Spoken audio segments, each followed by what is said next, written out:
Vous êtes passionné de voitures de course et vous avez toujours rêvé d'en conduire une?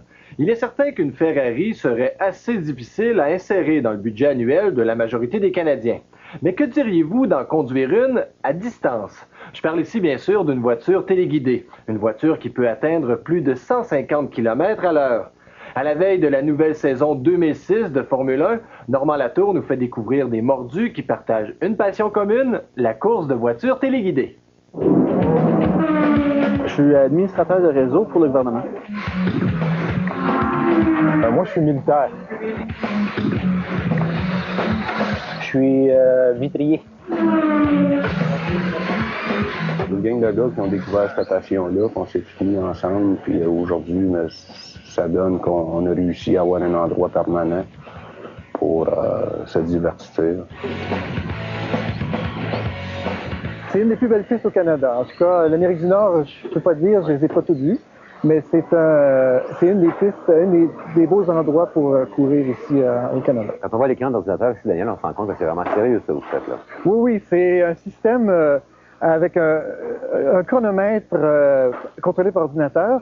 Chaque voiture a une petite puce qui émet un signal.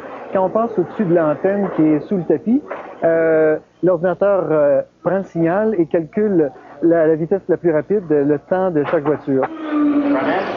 Moi, je préfère avoir les mains dedans puis vraiment faire jouer avec la géométrie de l'automobile, son adhérence à la piste, les batteries, le fonctionnement, l'aérodynamique, très important.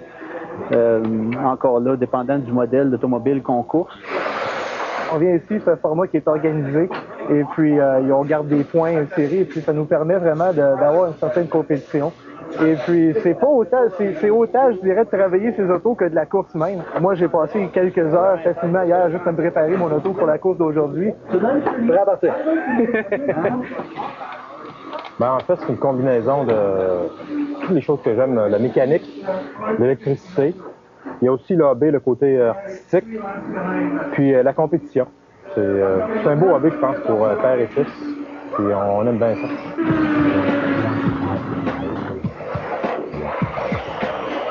Quand on achète un véhicule professionnel comme ça en fibre de carbone, bien souvent, l'électronique, elle ne vient pas avec. On doit acheter un moteur qui va se vendre aux alentours d'une soixantaine de dollars. Le petit cerveau direction, c'est ça qui fait tourner nos roues. Par la suite, on va retrouver le variateur électrique. Ça se retrouve à être la pédale à gaz. On est rendu avec des piles NIMH qui se retrouvent avec des piles sans mémoire. Ça prend environ 30 minutes à charger. Une petite voiture avec un moteur modifié comme ça va virer des alentours de 40 km/h. À l'échelle 1,10, c'est comme si on roulerait à 400 km/h avec une vraie auto. Ah, ça, c'est la télécommande. C'est ça, oui. On se retrouve à avoir une télécommande de très bonne qualité qui se retrouve être une télécommande programmable. C'est un peu comme un ordinateur. C'est une télécommande de base qui va se retrouver pour être les pilotes professionnels. OK. Quand je tourne ça ici, les roues du véhicule tournent... C'est ça, oui. Si jamais tu appuies sur le gaz qui se retrouve être en dessous... Ici, là? C'est ça, oui. La voiture va avancer.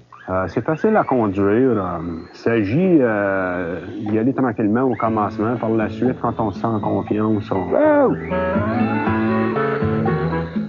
Wow! Ça prend combien de temps avant de s'habituer?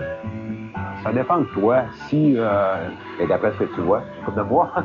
Non, moi, je dirais, là, au bout d'une semaine, 2 semaines, tu devrais être en mesure pour être capable de courir dans une 4 cellules qui est la classe des débutants. Bon, tu peux continuer. Jean-Guy, je reste à photo, c'est à toi. Ça coûte combien une voiture comme ça? Une voiture comme ça, là, en moyenne, la personne qui veut s'amuser, pour débuter, moi je dirais 600-700 $, il pourrait s'en sortir. Pour être attiré par ce hobby-là, ça prend de la patience. Puis quand la voiture brise, ben, dans le fond, on a un petit sourire de coin. On dit, bon, ben, OK, j'ai quelque chose à réparer, là. C'est pas des pièces qui coûtent cher, c'est des pièces de 3-4 $. La plupart des pièces qui brisent souvent, là. Donc, ouais, c'est bien intéressant. Ah, c'est ça qui était brisé, là? Oui, c'est la pièce qui est brisée. La pièce neuve réinstallée. Puis après ça, la dernière chose qui reste à faire, La roue. La roue avec le boulon. Et voilà. Ça prend pas juste les réflexes. Une des caractéristiques, c'est l'habilité d'être dans sa bulle et d'être calme. Être agressif, c'est-à-dire de vouloir gagner, mais être calme en même temps. On a des pilotes ici qui se rendent à des championnats internationaux. Hein? Matt Stinson avec le chandail gris.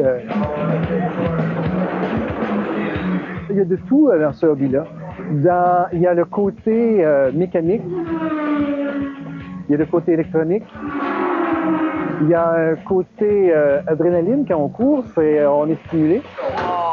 Puis la compétition, la camaraderie aussi. Donc c'est un passe-temps assez complet. Que vos conjoints tolèrent. Que nos conjointes acceptent de bon gré. Elles n'ont pas le choix, quoi. Elles ont le choix, mais évidemment, c'est de la négociation. Ouais.